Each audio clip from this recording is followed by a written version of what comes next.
La douleur, c'est un mécanisme physiologique ultra important pour nous, parce que ça, en fait, ça permet d'envoyer des signaux d'alarme à notre cerveau pour nous indiquer quand on est dans une situation qui peut être dangereuse pour notre organisme. Le problème, c'est quand ces signaux-là, ils persistent, on passe d'une douleur qui est aiguë à une douleur qui devient chronique, du coup, et là, ça peut devenir handicapant. On qualifie la douleur chronique quand elle dure plus de 3 mois, en gros, en règle générale. Les douleurs chroniques, c'est important de les traiter parce qu'elles sont aussi liées à d'autres trucs qu'on appelle des comorbidités, donc c'est des choses qui viennent avec la douleur. Et comme genre le stress, l'anxiété ou la dépression par exemple, il y a 85% des patients douloureux qui se retrouvent à avoir des symptômes dépressifs. Du coup, il n'y a pas que la douleur à traiter, il y a aussi plein de troubles psychiatriques qui sont liés à la douleur. Il y a 10% on va dire de la population mondiale qui souffre de douleurs chroniques, donc une personne sur 10 au minimum, ça c'est les derniers chiffres de l'OMS. Mais il y a 40% de ces personnes-là qui n'arrivent pas à trouver un traitement adéquat. Et du coup, là, le but, c'est de trouver une molécule, en gros, qui permettrait d'arriver à traiter les deux, justement. Le sujet de ma thèse, en gros, c'est l'étude de la plasticité morpho-fonctionnelle du système à relaxine 3-RXFP3 dans un cas de douleur chronique, chez la souris. Moi, je travaille sur une molécule, la relaxine 3, et mon but... plasticité morpho-fonctionnelle, là en gros c'est de comprendre comment elle est organisée, où est-ce qu'elle se trouve dans le cerveau, cette molécule, quel effet positif elle peut avoir sur la douleur. La relaxine 3 elle a été étudiée du coup d'abord chez l'homme pour des troubles de l'appétit, etc.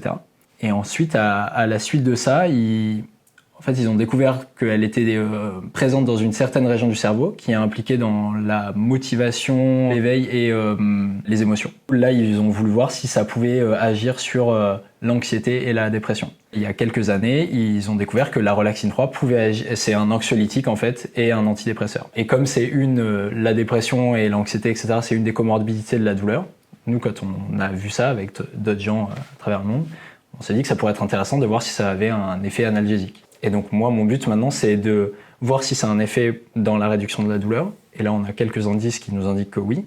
Et de comprendre comment c'est organisé, pour être sûr de ne pas déclencher d'autres choses autour. Et donc de voir avec quel type de neurones c'est en contact, etc. Moi, il y a deux aspects du coup. Il y a un aspect morphologique, donc c'est l'organisation, et l'aspect fonctionnel. Et l'aspect fonctionnel, c'est les effets. Donc il y a une étudiante en thèse avant moi qui a fait une partie du travail sur l'aspect fonctionnel, sur les effets. Ce qu'elle a fait, c'est qu'elle a injecté un agoniste dans le cerveau de la souris. Un agoniste, c'est en gros l'équivalent de la molécule. Et quand elle a injecté, elle est venue faire des tests de douleur chez la souris. Là, elle s'est rendue compte que une souris qui avait mal, quand on lui injectait ça, elle avait moins mal. Et en fait, il y a encore d'autres choses à faire. Au lieu de rajouter quelque chose, si on vient juste essayer de booster le circuit d'une autre manière, on va avoir des effets positifs ou pas. Ça, c'est les aspects fonctionnels. Mon truc, c'est la morpho et du coup, c'est l'organisation. Et là, du coup, on utilise plusieurs techniques de microscopie pour essayer de venir faire des cartes, en gros, de neurones. Moi, j'utilise la microscopie à fluorescence, la microscopie électronique. On utilise des marqueurs fluorescents qui vont être capables de venir se fixer sur des neurones qui expriment ce qui nous intéresse. Je vais avoir tout qui est noir, en gros, et puis mes neurones à relaxine 3 qui expriment la relaxine 3 qui vont ressortir vert par exemple. Si après du coup je veux voir proche de quel autre type de neurones ils sont, je peux utiliser un autre marqueur fluorescent qui peut être rouge par exemple, faire les deux en même temps, qui va cibler une autre population que je pense être intéressante dans la modulation de la douleur. Et du coup, s'ils sont proches, je peux me dire, là, ils sont peut-être en contact. Je vais voir du rouge sur du vert. Je vais me dire, là, il y a quelque chose à aller regarder. Après, on peut utiliser l'autre technique de microscopie pour aller voir plus au détail au niveau de cet endroit où il y a potentiellement un contact, quoi. Si on comprend ces contacts et son organisation, on fait ça dans des conditions physiologiques, donc chez un animal qui est en bonne santé. Et puis, on fait ça dans des conditions de douleur chronique. Ça se trouve, il y a un changement dans l'organisation. On va voir que là, les neurones à relaxine 3, ils sont moins en contact. Et du coup, c'est peut-être ça qui explique que, justement, l'animal, il ressent des douleurs chroniques. Parce que elle peut plus elle peut plus être en contact avec les autres neurones, elle n'émet plus la relaxine 3 comme il faut. Et donc, du coup, elle joue plus son rôle.